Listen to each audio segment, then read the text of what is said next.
Ne commettez pas ces erreurs fatales si vous êtes un couple africain vivant dans la diaspora ou même un célibataire vivant dans la diaspora en Europe, aux États-Unis ou au Canada.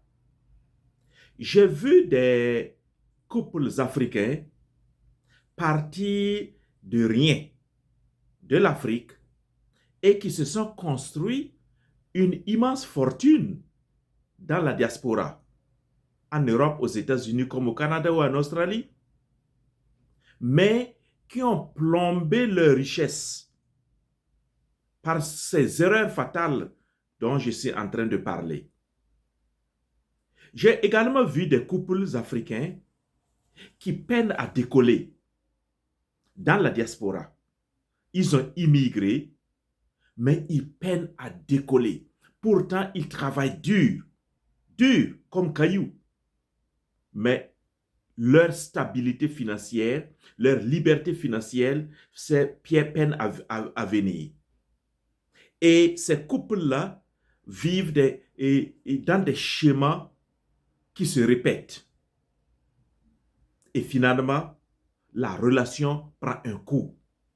Alors si tu es un couple immigrant africain et vivant en Europe, en France, en Suisse, en Belgique, en Allemagne, en Italie, aux États-Unis, au Canada, cette vidéo est pour toi. Et je t'invite à partager la vidéo avec d'autres couples ou même encore avec d'autres célibataires qui peuvent préparer leur futur en écoutant ces erreurs fatales que je vais évoquer maintenant. Je les appelle simplement les 4 piliers du sable. Oui, les 4 piliers du sable. C'est quoi? Il s'agit des mauvais choix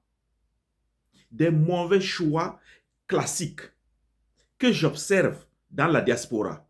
Quand je parle de la diaspora, ça peut même être en Afrique. Tu quittes d'un pays à un autre. Comme j'ai vu des gens quitter mon pays et immigrer lorsque j'étais plus jeune, ils sont allés en Côte d'Ivoire, au Mali, au Sénégal ou ailleurs, mais ils ont vécu la même débâcle financière, émotionnelle et relationnelle. Et d'autres encore que j'observe toujours aujourd'hui aux États-Unis comme au Canada, qui sont victimes de ces 4 piliers de sable, c'est-à-dire les mauvais choix. Oui, quels sont ces 4 piliers de sable? Le premier pilier, c'est le piège du paraître. Oui, ce que j'appelle aussi l'ego financier. Et des gens, ou beaucoup de couples, vivent au-dessus de leurs moyens.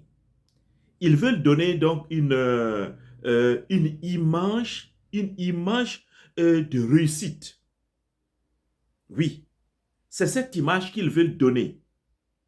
Retenez bien, première chose, ils veulent donner une image de réussite.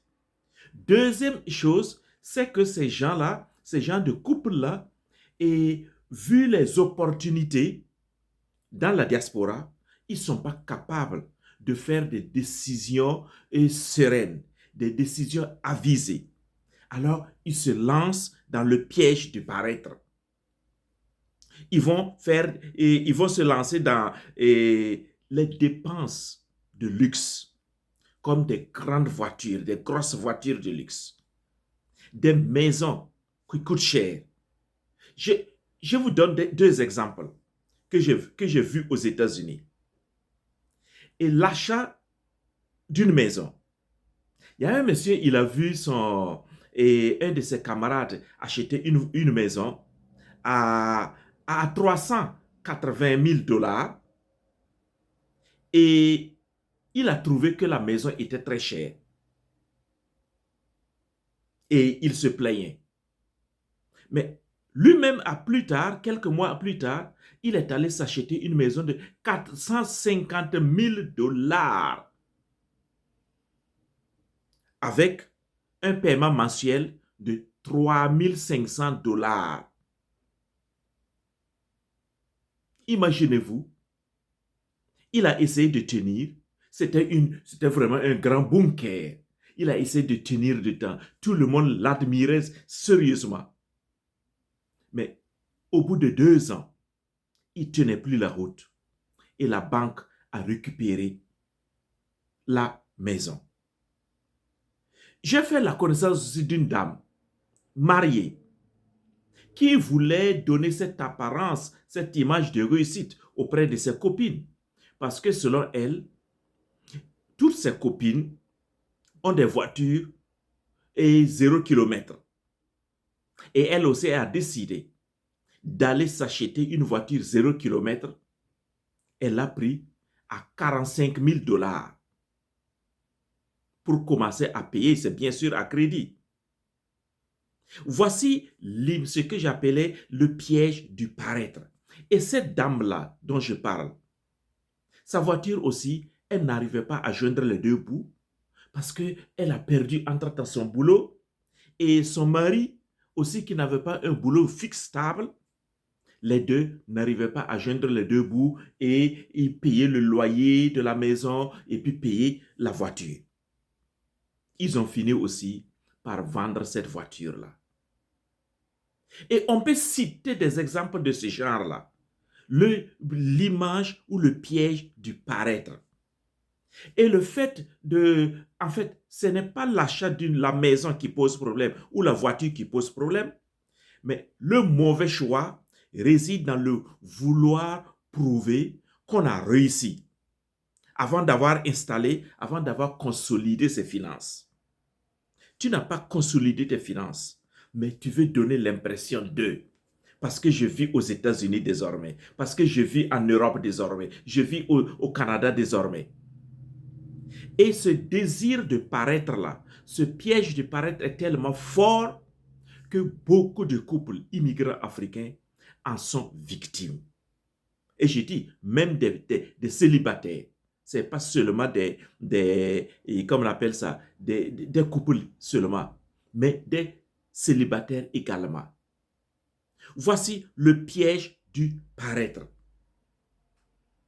À quoi cela sert-il si tu n'as pas consolidé tes arrières avant de te lancer? Je ne dis pas de ne pas acheter les maisons, de ne pas s'acheter des belles voitures. Consolider d'abord ses arrières financières avant de se lancer. Et beaucoup sont tombés dans ce piège du paraître. Le deuxième piège, donc le deuxième pilier de sable, c'est la gestion à distance. Oh, le mirage immobilier. La gestion à distance des projets immobiliers ou projets économiques.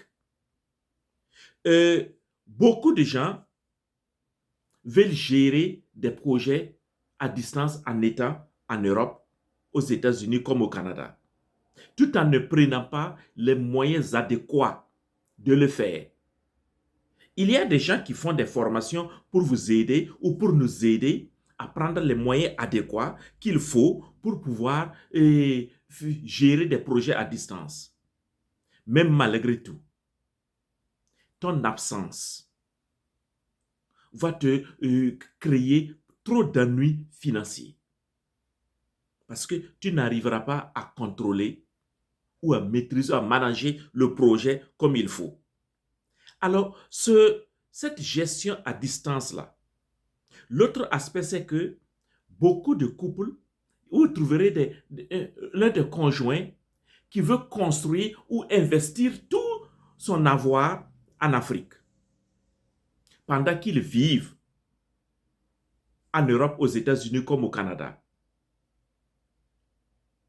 Mais ils vont boire l'eau pour dormir pendant qu'ils envoient beaucoup d'argent, le maximum de dollars en Afrique, dans leur pays natal, pour construire. Pour qui? Jusqu'à quand? Tout mettre là-bas sans rien construire ici.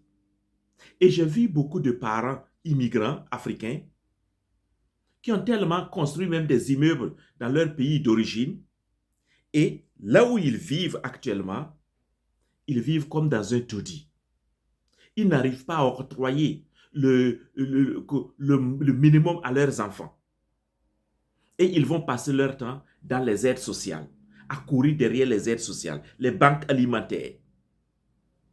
Vous voyez? Ça, c'est la gestion à distance. Le mauvais choix, c'est de vouloir tout investir là-bas sans rien construire ici.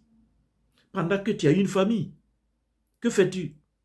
Et cette gestion à distance-là va faire que beaucoup de couples ne vont jamais décoller dans leur pays d'accueil. Oui. Le drame que j'ai vu l'année passée, c'est un monsieur qui a construit un R+1, je crois, R+1. C'est un étage. Mais cet étage-là, à peine fini, il a juste fait le crépissage et ses sœurs, ses frères ont envahi l'immeuble. Et il n'a pas pu mettre l'immeuble en location pendant que lui-même, il vit ici. Investir là-bas sans rien construire ici. Il vit ici avec sa femme et ses enfants. Quel gâchis! C'est ce que j'appelle un pilier de sable. Avant de continuer, chers amis, et je vous demande de mettre les j'aime et de partager cette vidéo-là. Troisième pilier de sable, c'est la rupture de dialogue. C'est-à-dire avoir un projet solitaire. Vous êtes en couple et un des conjoints ou un des partenaires initie des projets ici ou ailleurs à l'insu de l'autre. C'est ça le projet solitaire. Le mauvais choix, c'est que on exclut le partenaire des décisions stratégiques et financières. On ne fonctionne plus en équipe. On fonctionne en aparté, à huis clos. Et cela détruit la confiance. Cela détruit le management d'équipe. Et vous n'arrivez pas à construire ici, dans la diaspora, comme il se doit. Le dernier pilier de sable, c'est le poids de la dette sociale. La pression de la famille élargie. Oh là là! C'est bon d'aider la famille élargie. Oui, mais jusqu'à quel niveau? Jusqu'à quel point? Jusqu'à oublier de donner le meilleur à sa famille qui vit ici.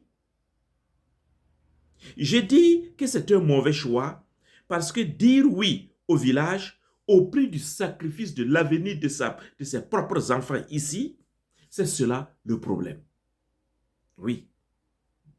Et c'est pourquoi, au regard de ces 4 piliers de sable-là que je viens d'énumérer, j'ai toujours attiré l'attention des couples immigrants africains à prendre le temps de faire l'évaluation de leur relation ou l'évaluation de leur couple. Et l'évaluation va vous permettre d'avoir une idée claire, une vision claire de tout ce que vous faites, de tout ce qui peut plomber votre relation, plomber vos finances ou plomber tout. Parce que l'évaluation de votre couple va vous permettre de toucher 9 domaines différents de votre relation ou de votre vie de famille. Et vous allez voir clair, vous allez voir les zones de risque. Vous allez voir aussi les forces sur lesquelles qu'il faut activer pour pouvoir avancer. Alors, chers amis, et si cette vidéo vous parle et que vous avez envie d'aller plus loin avec l'évaluation ou le bilan de votre couple, veuillez me contacter.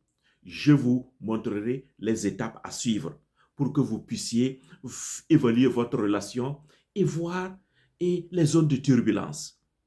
Et surtout, quitter ces 4 piliers de sable-là.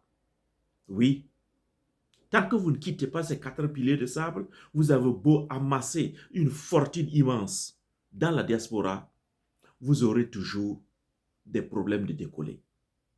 Tant que vous n'allez pas quitter ces 4 piliers de sable, vous n'allez pas, beaucoup même ne vont même pas trouver des opportunités pour décoller dans la diaspora.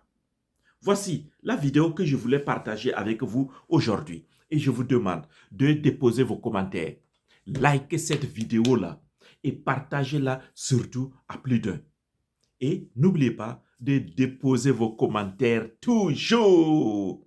Et je serai ravi de vous lire et de vous partager beaucoup d'autres vidéos. Mais si le travail vous plaît, vous pouvez me dire un petit merci. Regardez au bas de la vidéo, vous trouverez une icône, on dit merci ou thanks en anglais. Vous pouvez envoyer 2 dollars, 4 dollars, 10 dollars, selon selon l'entendement de votre cœur, pour soutenir l'œuvre d'analyse socio-culturelle liée à la vie des couples immigrants africains que je fais dans cette chaîne de l'école de la famille Efata. Et merci déjà pour votre soutien moral, pour votre soutien avec les likes, les commentaires et pour les partages et votre soutien aussi de merci.